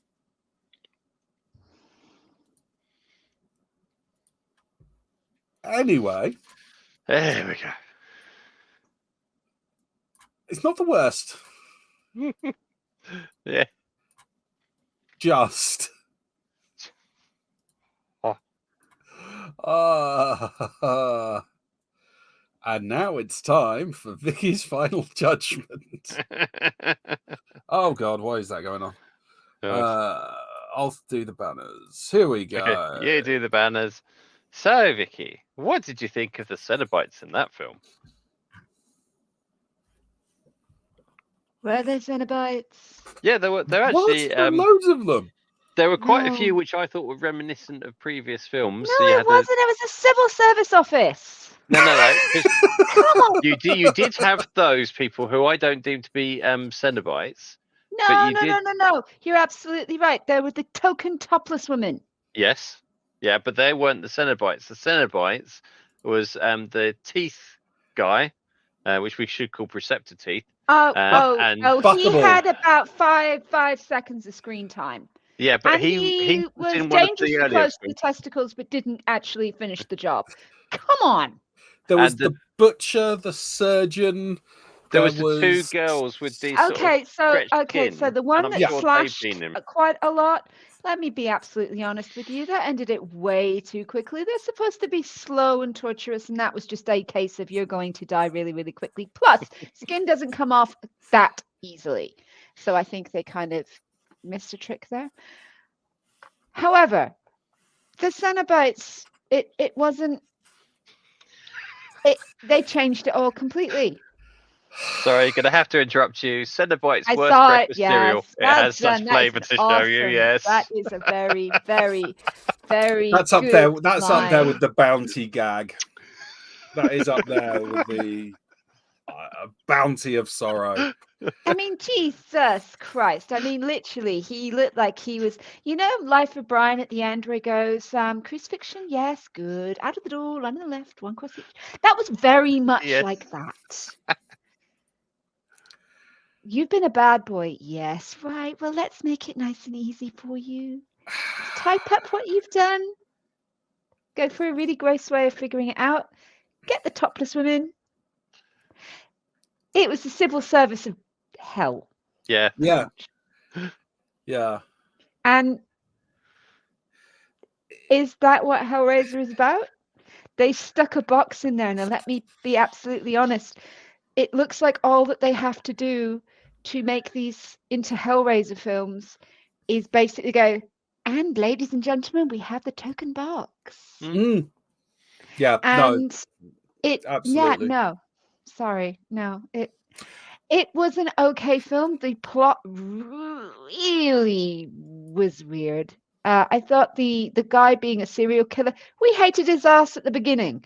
I don't think any of us liked that brother character from the start. I pretty much saw that coming. Yeah. I thought I'd mentioned it but I just it was like I'm sure someone said something about him being the killer fairly early on. One of them had to because it was such an obvious gag. It was obvious. The whole thing was obvious. The affair was obvious. Yeah, it's like the affair was. When you said they're having an affair, the amount of information you had was so minimal. We didn't have enough evidence. There's the thing. When you say it's obvious, it's like we had nothing to say that they were having an affair, but you called it because it's like, oh yeah, that's just the trope. Oh no, there was like one comment, wasn't there? One single comment. Yeah. But sometimes that's all you need in a horror film. Yes. One comment. It's like we will try and be subtle and drop this little plot line. We'll try and be subtle. But there was no build up. There was no. There was a single line that just about justifies it. And then we didn't care about it for the rest of the film until the end when it was such a cliche. It was not. It was obvious because the brother turned around and said he has been off for the past few weeks, which means they had a really good relationship before. What changed? Yeah, I don't. Obvious something changed like that. So there's that question of how did they get that picture? Because the brother is looking directly at the camera. The wife is sort of doing that to hide from the camera. They both know that they were being photographed by someone. But it's like, who did the photograph? So That's an incredibly good question. That's one thing that because the brother seemed a bit surprised but that evidence was there. Everything was not set up right. Like No. as Vicky was saying, yes, it was very obvious because it was hackneyed that one of them was having an affair. Like it was very obvious that one of them would be the killer because just that's what you do when you're trying to do something shocking and radical, and actually you're just going through the tropes. So it's we're not going to think shame. Not definitely not on this show. The kink of infidelity selfies. Yeah. Infidelity selfies. It's like if we were going to get caught, how would we look? Let's take the selfie. It's they had all the stuff in there, but they didn't put the legwork in. They didn't put the effort in. No, I mean, they really didn't. Like the whole heaven and hell thing. It was just so perfunctory. It was just there was nothing like the reason I was so angry about the Jesus wept line was because it was as LJ Matthews said, she said the line. That's all it was. That was just, we're going to put this line in because it's the line. And yay. Yeah. Honestly. Lots of interesting things that could have been done with that. And just all of them missed. I said 3/4 the way through. Yeah. This suffered from being a Hellraiser film. Can I just also point out the fact that Pinhead, throughout 90% of this film, was sitting there almost looking like he was at the point of his midlife crisis, going, I'm stuck in this dead-end job. I'm in middle management. I don't know what I'm doing with my life. I'm bored. And you're just like, what the actual hell? All you need is a can of beer in one hand and him going, I'm going to buy a motorcycle.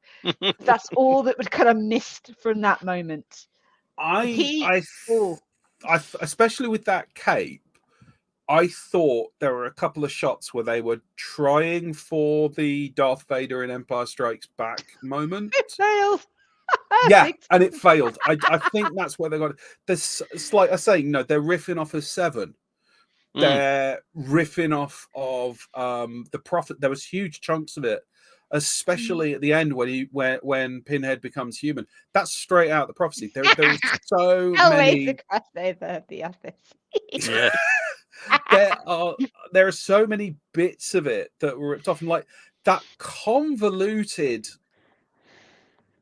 that opening sequence of that convoluted extended torture sequence, that the grubbiness of it, the filter on it, that was so trying to riff off of the stylized Gorno stuff, but it just didn't know how it worked. It didn't have the feeling for it because it couldn't decide whether it wanted to be grotesque, whether it wanted to be sexy, whether it wanted to be like grimy. It was just trying to be all three, and like I think, I'm not trying to belabor it, but the three naked women in their panties, that to me was like that kind of was the shot for me, because it's like, right, we've got these we're going to have these three beautiful women and we're going to make them grotesque because that edgy. We're going to have them naked because that's sexy, and we get the titillation, we get the mix of all that, but we're going to keep their knickers on because we don't have the brains to shoot it any other way, and we don't want to push it too far. I'm not saying that I desperately wanted to see them in, wearing nothing, but seriously, it was. Dude, I know you're not that kind of guy. No, but I'm just saying it was. You could have angled the shot so that they were completely naked, but you didn't see anything. It was the combination cowardice, lack of effort, lack of thought, and it was like the fact that only their faces had the gore on it. If they'd like had it on the chest or on the arms or anywhere else, I think they were trying to go, oh, look at these women, and then all of a sudden the faces turn, but then it wasn't delivered well. But you could have done that you could have had that opening shot and had the reveal, but you could have had the reveal being more than just their faces. If you could have had like one half of them or something like that. Yeah, we've seen that kind of gag being done before, and then once you've done it once, you don't have to worry about them not looking like that. So you can then layer. You can you only need them to look correct, and even then, only the front one needs to look correct because you then stagger them in such a way that the one at the front is hiding the deformities on the ones behind. Yeah. But that requires you to actually think, how do I really use this shot? And some of it obviously is going to be because they only had 3 weeks. Some of it's obviously because they only had a certain amount of budget. But you could have done the same thing with just a bucket of paint and thrown on some blood. I mean, there's so many times in a movie like this where you can just up the ante and you can up the deformity by just hosing, pouring some blood around. And if you're going to go to all that fucking weird effort, having that large monster, the butcher, I think it was called, or whatever, with the kid's face and all that, to then just literally turn around just so the surgeon can jump out the back. Yep. If you're going to go to that effort for that, why didn't you go to that effort for the naked chicks? And I did think that was actually a good shot when the surgeon sort of came out of the back, and that worked for me. But it's just. But then they did that. Wasn't consistent. Yeah. They did that big ass blade thing, and it's like, well, that didn't even. You could have got some chunky surgery tool, like something that actually looked like surgery tools. But no, they just went with the single hand batleth thing because that's all they could find down the dungeons, like the London dungeon or the York dungeon. They've got lots of implementation that would do a much better job of signifying being a surgeon. It just looked like someone in kink gear. Yeah. It was someone in kink gear. Come on, then, let's judge this thing. Okay, then. So, did we want to say anything about it as part of the Hellraiser franchise? Do you feel it added anything? It tried to build on the mythos. Was it successful? Do you know one of those roads in Europe that kind of go in a major zigzaggy, you're going down and you keep doing really thing. That's the Hellraiser franchise in a freaking nutshell. It goes from we're going to be moral to no, we will kill everybody. No, we will go completely moral. No, we will kill the world. I think it works very well with the Hellraiser franchise because it's bloody schizophrenic. It's consistently inconsistent. Yes, I'll have to agree with Vicky that it speed ran the inconsistencies of the previous 9 movies. Disappoint. Right then. So we've got the word from Pink Apple Jam. So judgy, oi. Yep. Let us see the Hall of Hellraisers. Okay, so I'm quite offended that the one we saw last week is not actually off the bloody board. I put it down as low as I possibly could so you can still read it. I realise that, but it should be at least a mile below it. Okay, let's take that down just a little bit. Yeah, further. That's perfect. There we go. That's much better. Yes. Alternatively, no. If you shrink it down next time so it can be lower, we're still going to be able to see it. So I would say it is. It's got to be better than just below Inferno, but just above Hell. You reckon it was worse than Inferno? Yeah. They're having it about there. Yeah. About shin level. Yeah. Could I convince you? You can try. In this case, because I would have to say I'd have to say I thought this was better than Deader. So would you be up for moving Deader at all? Like possibly raising Inferno? Give me one logical reason, not just can I consider it, and I will consider it. No, I thought on... Okay. Whilst I'm not going to pretend this was a good film or Pretty well, or whatever. I thought it was at least it was exciting and it had a lot going on. It was a lot of contradictory nonsense. But I just thought, I'm just thinking at the bottom, because like Inferno, yeah, I just can remember Deader being really dull, and this was not dull. It was bad, but it wasn't dull. I'm just throwing that out there. It's your call. So, in Vicky's opinion, is dull worse or better than exciting crap? Okay, so first and foremost, now you're going to hate me for this. Remind me of what Deader was about. Deader was the journalist in Krakow in Poland trying to track down the cult of people. The cult of oh dear, sweet Jesus, that made absolutely no sense. And it was dull. Yeah. They're kind of on par. Can they be together? Yes, the one with the goth sex train. Yes. Oh yeah, let them be together. Okay. They want to be together. Yeah. And you're still hating it. Yeah. Okay. I'll stick those two together. Hey, look, I put a lot towards Heaven. There's quite a few on his nipples. Yeah, no. I think you made some good calls on that. I'm just fighting over the bottom a little. That's all. I was going to say, I kind of worry about where there's not much more space on the bottom. Well, we've only got two more to watch, and neither of them are going to be stinkers. No, so I think it's now a fight for the middle ground. So, okay. So you're happy with that? Yeah, I'm happy. That's good. Excellent. Okay. Right, the goth sex train. Yes. Yes. Absolutely. So, next time. Right, next time, Tuesday the 31st of October, we will be watching Hellraiser, the 2022 version.